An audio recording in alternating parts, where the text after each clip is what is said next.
Ito yung original na imahe ng Mama Mary Mediatrix noong 1948. Noong 1951, inutos ito na sirain pero yung mga madre, itinago lang daw sa bodega.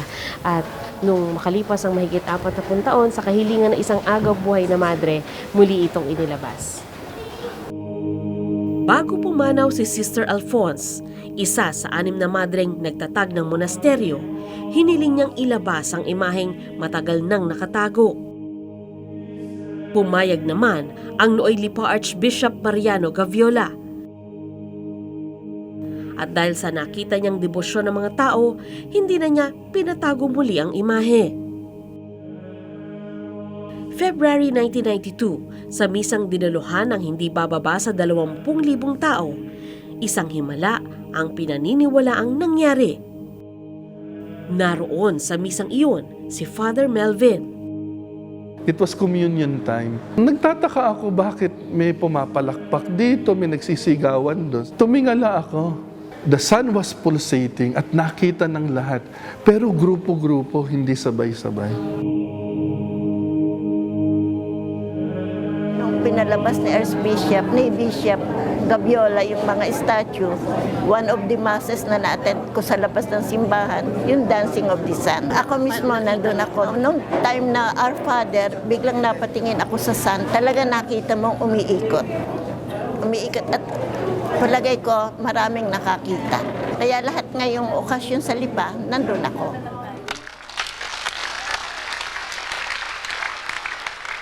Salamat, Panginoon. Pinakita mo ako. Ang kababalaghan nito, imatawag natin kababalaghan sapagkat nagpakita siya.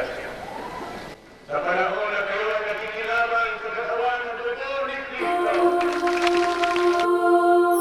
Diniklara ni Archbishop Gaviola na ang pangyayari sa Lipa ay karapat-dapat paniwalaan.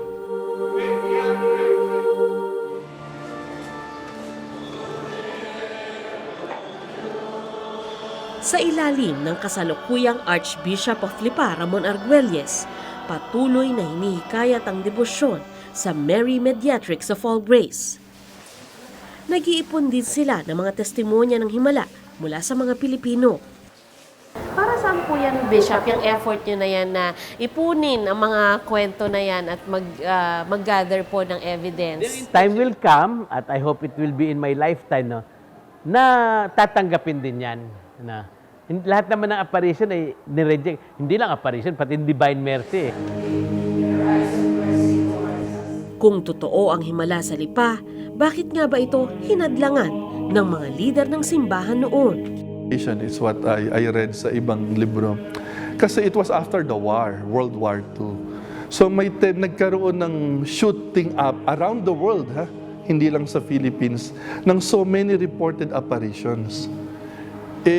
Natakot daw ang Vatican kasi parang post-war trauma yan eh. So lahat naghahanap ngayon ng something to hope on, something to believe in, ano? So all, not only Lipa, all the apparitions after World War II were turned down. Bakit gagawin yun ng Vatican? Para manahimik tayo. Kung merong totoo dyan, it will persist. At yun nga po yung nangyari. Nag-persist. The rest ng mga reported, wala na. Pero ito, it persisted. So, which means if it is from heaven talaga, it will survive. Pero ang tingin nila talaga, nung kailan talagang panahon na yun, talagang walang masasabi ang mga pare, mga obispo dito eh. They're under the, you cannot question. Hindi katulad ngayon, ano? Kailangan sunod ka, lahat. Ganun ang simbahan nun eh. Ay, that is a past one. At saka para bang walang magaling manggagaling sa Asia, saka Africa. Lahat ang magaling dahil sa mga mapuputi. Wala rin daw dokumentong nagsasaad kung ano ang pinagbasehan ng konklusyon na hindi totoo ang aparisyon. Believe it or not, ha?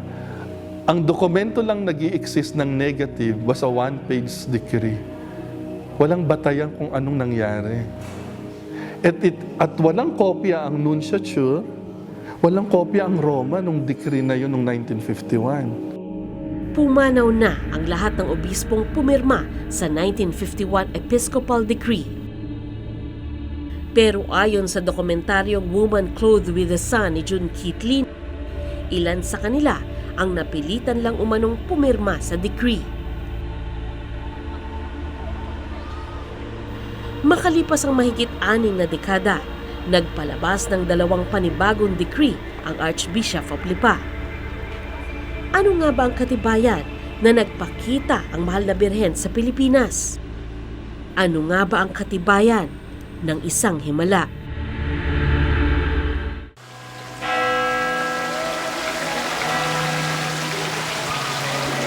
Sabi niya, in his prayer daw, Our Lady told her that to pray hard at something not that. Sa isang pagtitipo ng mga deboto ng Mary Mediatrix of All Grace, nakilala ko ang ilan na nagsasabing napagaling sila ng mahal na birhen.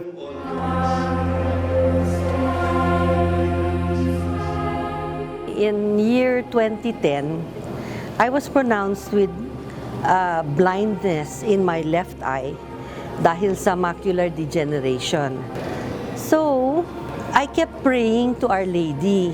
3 months later, wala nang blindness. About my husband who suffered a near fatal stroke, I have that petal, yung Our Lady of Mediatrix. I place it on him together with the relic of Padre Pio. And he did live for another 16 years.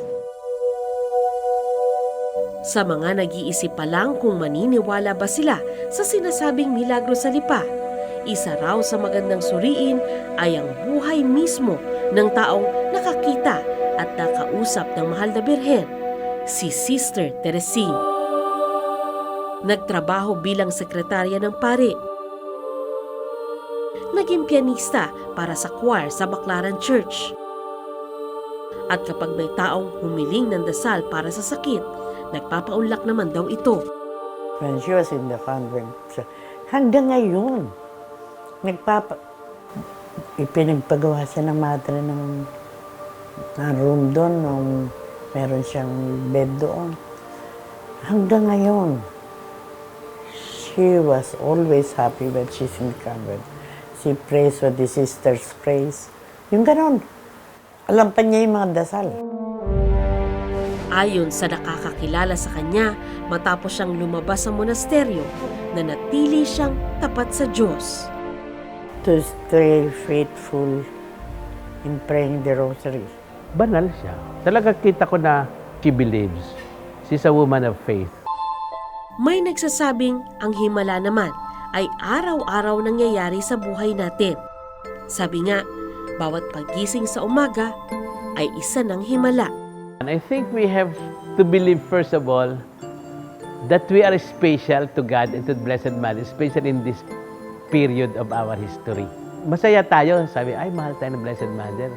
Kaya nagpakita siya sa Philippines. I'm very proud that the Blessed Mother is with us.